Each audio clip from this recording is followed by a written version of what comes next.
Welcome to my Bespin DLC review. This is 2 days out of the DLC being released, and I believe I've had enough time playing in the DLC to know how I feel about it, and what's good, what not, whatever. I made an Outer Rim DLC maybe a couple months ago, I don't really remember, that some people said worked pretty fine, but I feel like I rushed it a little bit too much. So I'm going to try and take this down slow and explain things thoroughly and make it informational. So let's get into it. We're going to start off with the brand new weapons. Starting off with the EE4, you get it by getting 30 kills with the EE3, 3 blaster rifle streaks, that's like getting 7 kills in a game, doesn't matter if you die or not, and 30 generator defense events, which is basically defending the generator. If you're a rebel, you have to arm it to be able to defend it, and you just simply get kills. I don't know for sure if they have to be in the room when you kill them or not, but I've gotten defense events even though they're not in the room. The EE4 is the EE3's crazy, jacked up cousin. This thing is crazy good. Its range isn't great, its accuracy is definitely not great at all, but this thing is a 6-round burst, and combined with focus fire can make it maybe even better than the EE3. I think it does the same damage, but just because its accuracy is so poor, you'd much rather use the EE3 at longer ranges. But like I said, with focus fire, this thing's basically the EE3, but it's probably going to do more damage. This thing's great for close range, and it's just an awesome addition to the game, in my opinion. And it's fairly easy to get, because the EE3 is a pretty good gun. The defense events aren't too hard as long as you're just staying in the room with the generator and defending it. Or if you're arming it or whatever. And then what's the other one? I can't seem to remember. The blaster rifle streaks, you're going to get those just by playing with the EE3. It's only 7 kills, and then you get it, I believe. Like, this weapon is actually pretty ridiculously good.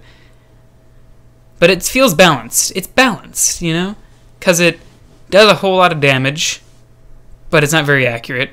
And not even at longer ranges. Like I said that it'd probably be better than the EE3, but I believe if it's a lower range, it probably won't be as useful. But that focus fire definitely makes it like super powerful. So if you're gonna use this weapon, I'd suggest focus fire, and that's probably the best way to set it up. Next is this thing, X8 Night Sniper. 15 kills with Lando, 5,000 objective score in sabotage, and 10 headshots with a blaster pistol. Oh boy, this gun isn't really good. Thankfully, DICE, EA, they are going to patch it. Make it a bit better. But this thing, just to compare it to another blaster in the game, it does as much damage as the SE14C. Now, that gun is good because it's a 5-round burst, and the damage that it's outputting is about a 4 to 5 shot kill. But this thing shoots slow, doesn't do a whole lot of damage, not even with explosive shot. It's 9 shots before it overheats, 4 with explosive shot, and it just doesn't do a lot of damage.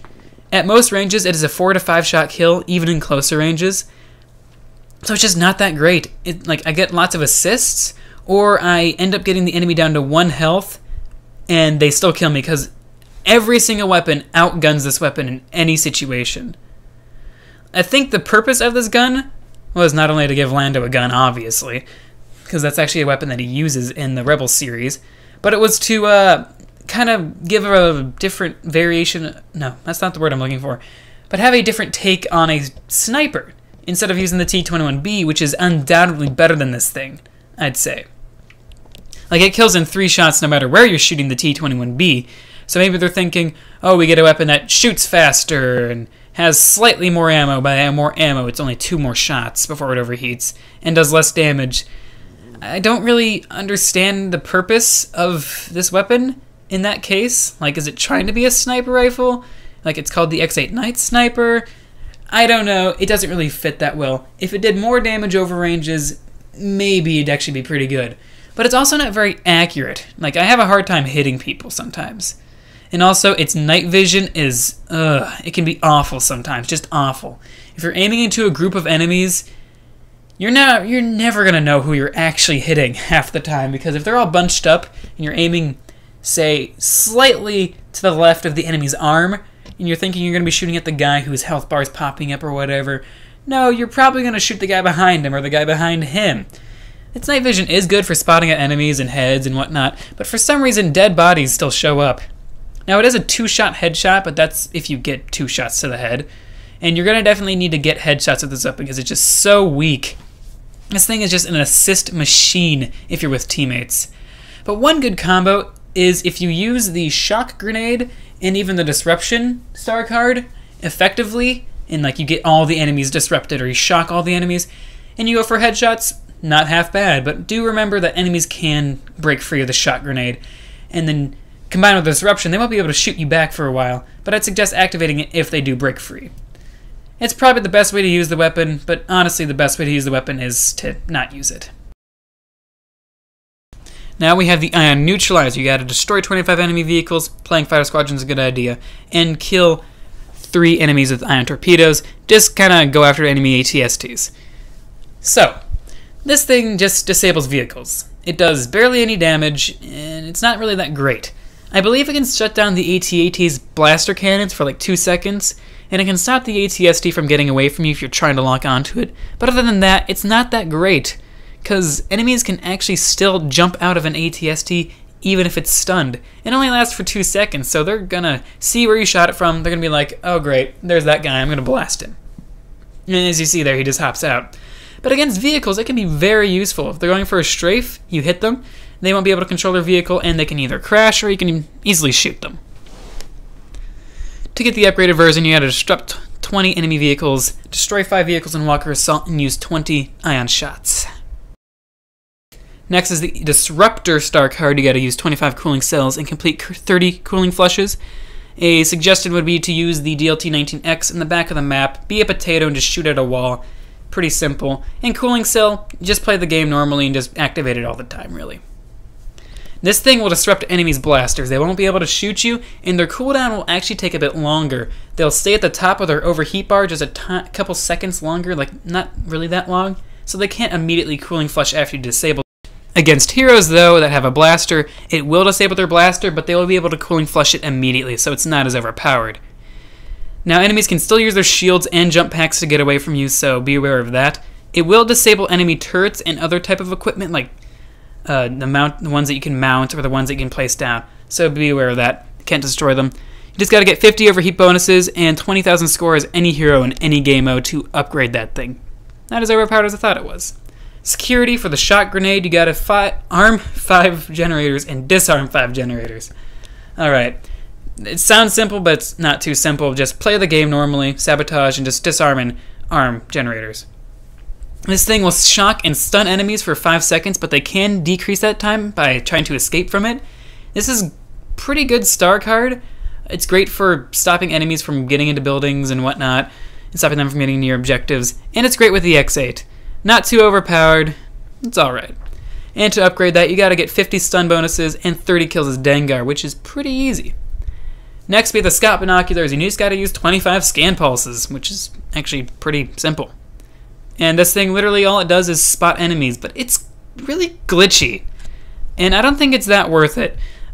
Without upgraded, it's 40-second cooldown, and it spots enemies, and it's not that great at spotting enemies either. It's really finicky, like the binoculars for the Orbital Strike was, where you like click it and it won't work, even though it says it will work. If multiple enemies are coming in and off your screen, it won't catch them all, or if they're like constantly coming in, it just doesn't work. To upgrade it, you gotta spot 50 enemies and kill 50 enemies as a hero in Sabotage.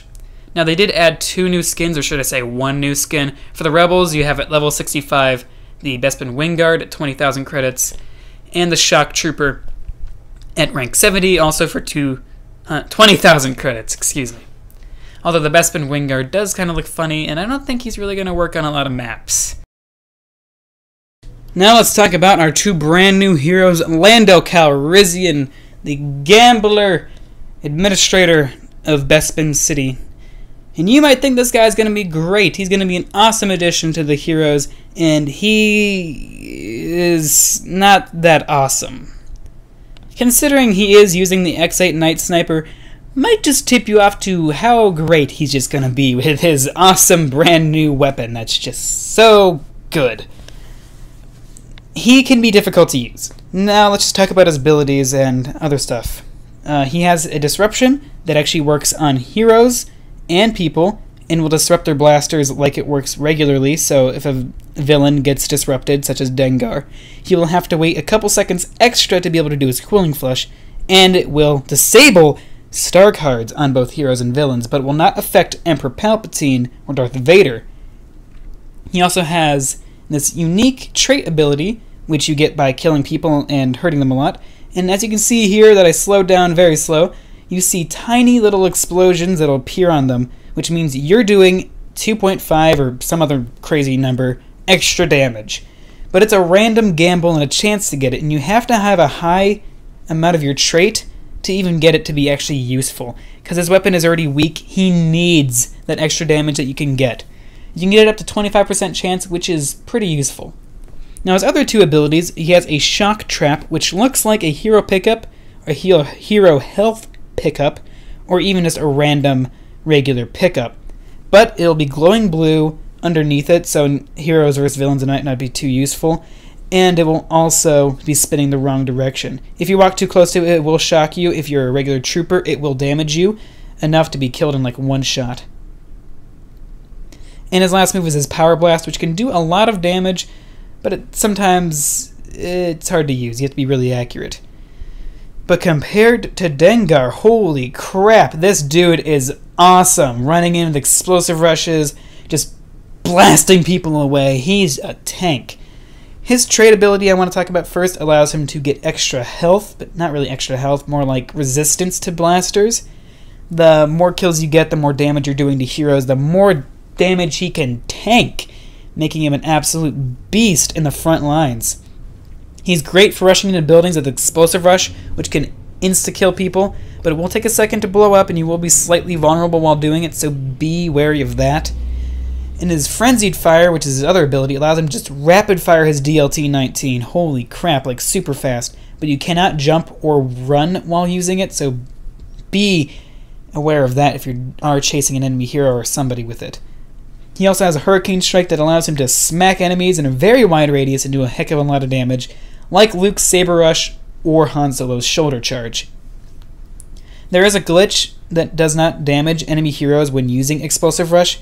It'll stick a charge to them, but it won't damage them for some reason. It'll just stick to them permanently, and they'll just have a weird beeping little pin on their chest, basically. But there's also another glitch that Dengar has that is pretty amusing and pretty annoying. As you just saw, I killed Luke Skywalker. Alright, pretty cool, right? Well, it wouldn't matter how much health Luke had. If I hit him straight on with a Hurricane Strike, he would die instantly. Dengar has a glitch where he can kill people instantly, like right here, boom. It doesn't matter how much health he has, he's going down. But the trick is, for the glitch, you do have to hit him head on. If he jumps over and you hit him, or kind of dodges, you'll do like maybe 60 to 80% damage, but it's still, Luke doesn't stand a chance against him. If you're playing Heroes vs. Villains and you're thinking about choosing Luke, think again, because if Dengar's on the enemy team, he's gonna hunt you down, because he probably knows. Just watch this. Hi, Luke. Bye, Luke. Yeah, he didn't even like stand a chance. Holy crap. Luckily, they are going to be doing something about this, so don't worry if for too long. They'll probably release a patch very soon that will stop you from being able to just tank Luke like that. But enjoy it while it lasts, because it's hilarious. Oh my god. Dengar's great. Compared to Lando, Dengar definitely beats him out, and he's definitely the best bounty hunter in the game. We're going to talk about Sabotage now. Very awesome new game mode, but it can be kind of one-sided, as in Imperials win a lot. Rebels have to arm generators that will reset if Imperials disarm them. Imperials have to guard them. 4 hero pickups will spawn, only 4 of them, so only 4 heroes can be chosen, and they are non-renewable, meaning once they die, they are gone for the Rebels in the first half. The second half, the Rebels have to go to Extraction Point, defend it for 5 minutes, which is a bit too long in my opinion, and that's when the Imperials can get themselves 4 heroes or villains or whatever of their own. Like I said, it's very one-sided. Imperials tend to win a lot because they can easily defend generators. You have to plan it out very, very precisely to get it to the last checkpoint. Now, we're going to talk about the maps now. How do I feel about them? They all work great. Urban combat is fun. It's awesome. I wouldn't mind having a Mos Eisley map, by the way, for free, because it's Tatooine, just saying. But all the maps work pretty well. They all have close quarters sections, like the buildings, and long range sections outside the areas, and the outer city. The close quarters buildings do tend to have the objective in them for most of the game modes, if not all of them, which makes it not only easy to defend, but hard to defend sometimes if lots of enemies rush in there, if they have heroes or something. It can make them hard to take even in some game modes, making Churning Point kind of a difficult, if not the most difficult game mode to play. Same thing with Sabotage and even Walker Assault. Now finally, we're going to talk about the best vehicle added into the DLC, the Cloud Car. This thing is awful, okay? I'm going to outright say it. This thing isn't that great. It adds nothing really to the DLC other than just a fun gimmick to fly around. Sure, it's super maneuverable, but the thing is very slow. It goes slower than any other vehicle that can fly, making it easy to shoot down because it has no health. If you're using an ATST, surprisingly, shooting it down isn't that easy because it does the same amount of damage that anybody with a blaster can do, which is kind of weird. So I'd suggest just shooting out of the blaster, and pulse cannons can one-shot it, and same with even disruptors and ion neutralizers. Yeah, most of your combat experiences in this thing are just going to be you following around another cloud car following you around, shooting at you, but unable to even get a hit on you, because you're just doing these crazy maneuvers. You're either flying super fast, going under buildings, over buildings, like crazy, and that's all it ever comes out to. This thing sucks. It's easy to kill. You're going to end up crashing before you can kill somebody.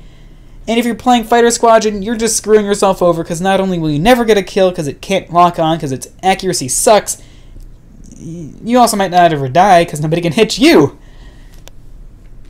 Anyways, hope you enjoyed. Leave a like and subscribe if this helped make up your mind about this DLC. I think it's great. But anyways,